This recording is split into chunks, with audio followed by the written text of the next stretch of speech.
Assalamu alaikum. In this video we will discuss important MCQ points और high yield points from the chapter Biostatistics. Important chapter है ये हमारे पास cement का। सबसे पहले अगर हम डाटा की डेफिनेशन देखें जो MCQ आ सकता है वो है कि collection of observations in a scientific way, तो उसे हम डाटा कहते हैं। ठीक है, डाटा की हमारे पास दो टाइप्स होती हैं, एक क्वालिटेटिव डाटा होता है और एक क्वांटिटेटिव डाटा होता है।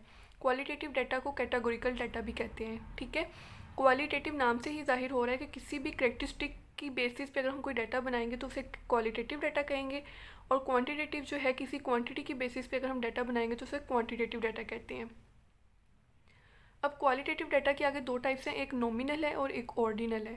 नॉमिनल का मतलब होता है कि हमारे पास दो डिस्क्रीट यूनिट्स दे दिए जाते हैं, दो या दो से ज़्यादा भी हो सकते हैं। ठीक है, अगर हमारे पास किसी डाटा में नॉमिनल डाटा की दो कैटेगरीज है तो उसको हम लोग डिकोटोमस डाटा भी कहते हैं, लाइक ब्लैक और वाइट और कोई कैटेगरी नहीं है, मेल और फीमेल और कोई कैटेगरी नहीं है, रूरल और अर्बन। ठीक है, तो ये हमारे पास नॉमिनल डाटा तो है ही, लेकिन इसकी स्पेसिफिक टाइप डिकोटोमस डाटा भी है क्योंकि इसकी दो कैटेगरीज ही हैं। ठीक है, ऑर्डिनल डाटा ये होता है कि हमारे पास कोई स्पेसिफिक ऑर्डर में जो है वो डाटा अरेंज हुआ है, like upper class, middle class, lower class.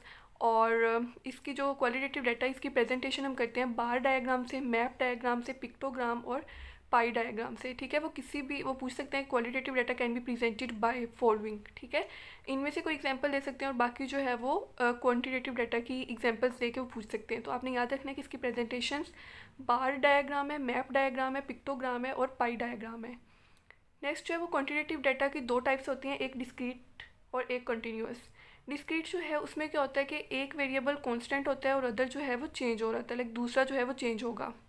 अब इसके एग्जांपल में हम लोग देख सकते हैं कि अगर हम कहें कि number of students having pulse जो है जिनकी पल्स 72 बीट्स पर मिनट है, तो ठीक है, तो यहाँ पे जो हमने 72 बीट्स पर मिनट है वो हमने कांस्टेंट रखा है, और जो वेरिएबल है वो नंबर ऑफ़ स्टूडेंट्स है, वो 10 भी हो सकते हैं, 12 भी हो सकते हैं, 15 भी हो सकते हैं।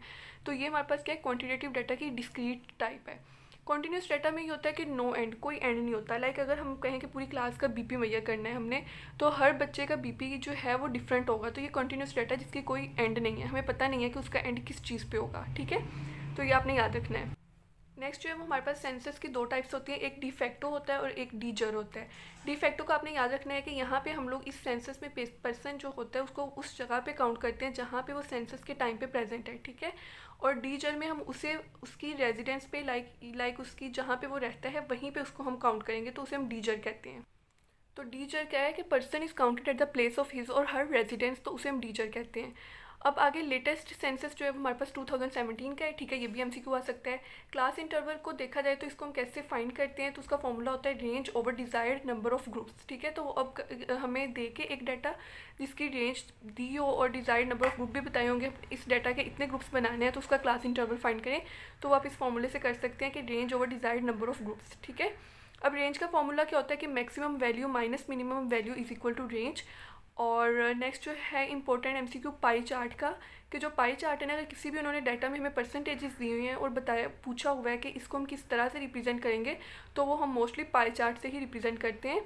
और ये एक सर्कल होता है जिसका हमारे पास एंगल, अगर 100% परसेंटेजेस 100% का जो है हमारे पास एंगल होगा 360 डिग्री, और अगर 10% होता है तो उसका हमारे पास लाइक 36 डिग्री, और 1% के लिए 3.6 डिग्री होगा। ठीक है, हिस्टोग्राम का लाइक MCQ इस तरह आता है कि वो पूछते हैं graphical presentation of continuous quantitative data is called.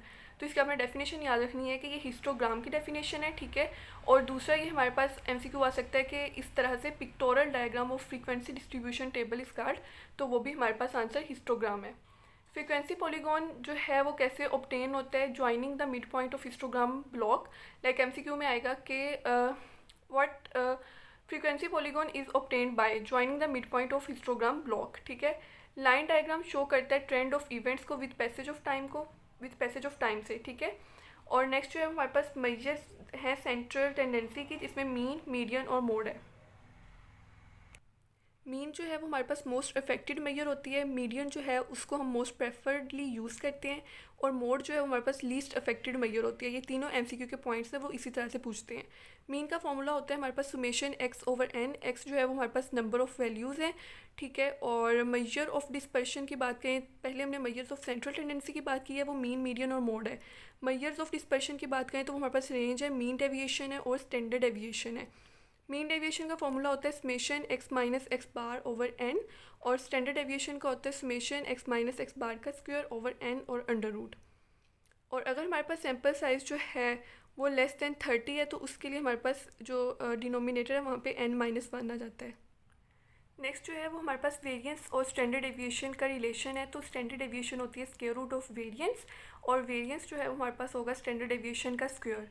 Coefficient of variation का फॉर्मूला भी पूछ सकते हैं, वो हमारे पास होता है standard deviation over mean into 100, और कोफिशिएंट ऑफ वेरिएशन को हम यूज़ करते हैं डिटरमिन करने के लिए यूनिफॉर्मिटी इन डाटा डिस्ट्रीब्यूशन। ठीक है, किसी भी डिस्ट्रीब्यूशन डाटा में यूनिफॉर्मिटी को डिटरमिन करने के लिए हम लोग कोफिशिएंट ऑफ वेरिएशन का यूज़ करते हैं।